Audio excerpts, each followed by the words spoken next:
The story begins at dawn outside the immense Volkswagen factory in Wolfsburg, Germany. The sky is thick with morning mist, and the iconic smokestacks rise above the city. Trains bring workers from nearby towns, and hundreds of cars flow into the parking lots. The hum of industry is everywhere. This is the world's largest car plant, a city within a city where Volkswagen's latest models are born. Inside, robots weld steel frames. Workers in blue uniforms move quickly, checking machines and parts. The air smells faintly of oil and new plastic. Digital screens flash production numbers. Tour guides lead visitors past the assembly lines, explaining how Volkswagen, the people's car, came from simple beginnings to global dominance. But behind this modern scene, Volkswagen's story runs deep. Its roots stretch back to some of the darkest and most dramatic chapters in German history. The company's secrets are hidden in plain sight, woven into the bricks and steel of Wolfsburg itself. To understand Volkswagen's journey from vision to reality, we must travel back to a time before the factory existed. The world was very different then. The story begins with a dictator, a dream, and a famous car. In 1933, Adolf Hitler rose to power in Germany. One of his promises was to give every German family a car. He wanted to build a people's car, a Volkswagen. This car would be cheap, simple, and reliable. It was part of Hitler's plan to unite Germans and show off Nazi strength. He pictured families driving on the new autobahns, proud of their country's progress. The idea was popular, but it was also propaganda. The Nazis used the Volkswagen to inspire hope. They talked about freedom and happiness, but behind the scenes, they were building a war machine. The plan for the KDF wagon, or Strength Through Joy car, came from the Nazi Strength Through Joy program. Its real aim was to control workers and boost the Nazi image. A new town, later named Wolfsburg, was planned for the car factory. Workers moved there by the thousands, but in reality, almost no German ever received a car before the war. The factory's story was just beginning, and it was about to take a dark turn. Ferdinand Porsche, a talented Austrian engineer, was chosen to design Hitler's dream car. He sketched a rounded Beetle-like car, simple, sturdy, and easy to fix. This Volkswagen would have a rear engine and enough space for a family. Porsche's design became the basis for what we now call the Beetle.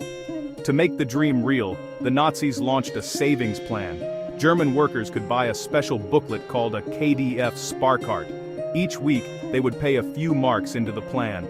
After paying enough, they would receive their car. Posters promised happy families and road trips. Over 300,000 people joined the scheme. Many saved for years, hoping for their Beetle. But the promise was false. Not a single civilian received a car before World War II broke out.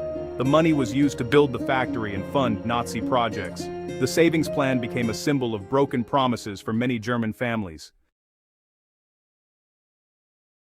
When World War II began, Volkswagen's factory was turned to war production. Civilian cars were no longer made. Instead, the plant built military vehicles, such as the Kübelwagen. To meet the massive demand, the Nazis used forced labor. Prisoners, foreign workers, and concentration camp inmates were brought to Wolfsburg. They came from all over Europe, Poland, France, the Soviet Union, and beyond.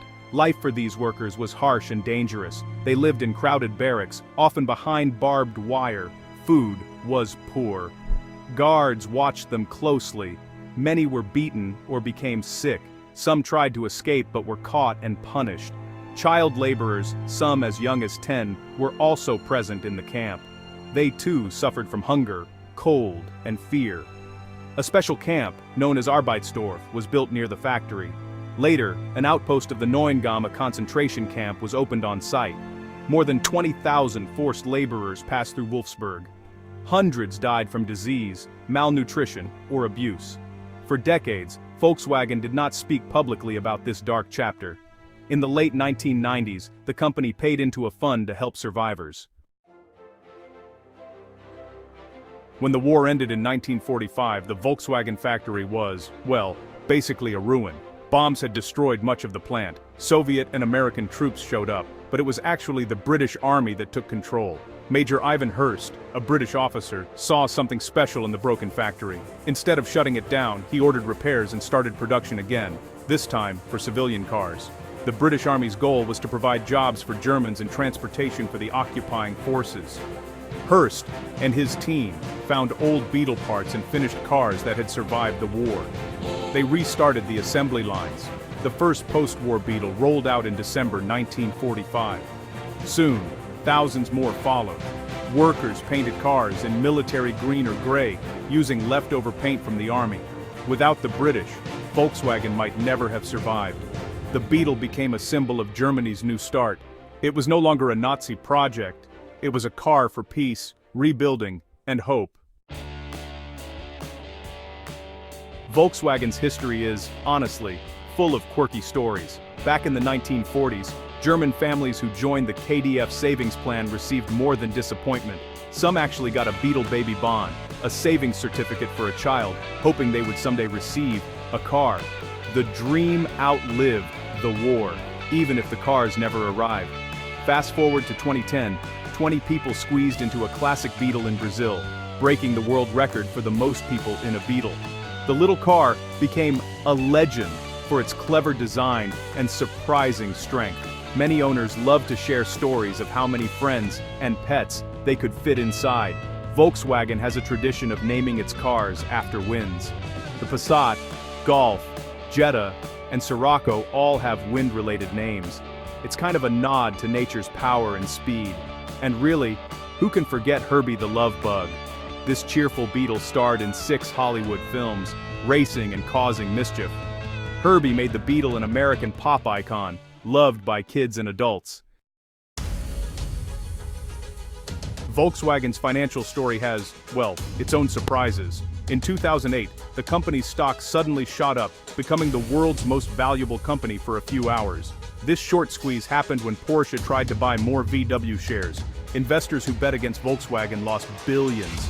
The event is legendary in financial circles. Volkswagen now owns many luxury brands, including Bentley, Bugatti, Lamborghini, and Porsche. Some of its most expensive cars, like the Bugatti Veyron, actually cost more to build than to sell. VW lost millions on each Veyron, but did it for prestige and to show engineering skill. It's a pretty rare example of a car company spending more than it earns, just to prove it can. The Volkswagen logo has changed over the years. The first design had a gear and Nazi-like wings. After the war, the logo was simplified to the classic VW in a circle. It's honestly one of the world's most recognized symbols today. The Beetle itself set a record. Over 21 million cars were made, making it the longest-running car model ever. There are some strange connections too. The popular Kong dog toy was invented by a mechanic who noticed his German Shepherd loved to chew on a Beetle suspension part. And the new car smell inside VWs? Many drivers say it's like crayons. Experts believe it comes from a special blend of waxes and plastics used in the interiors. Through triumph and tragedy, Volkswagen has changed the world of cars. Its history is complex, sometimes painful, and always surprising. But the Beetle, with its friendly face, is a lasting symbol of hope and creativity.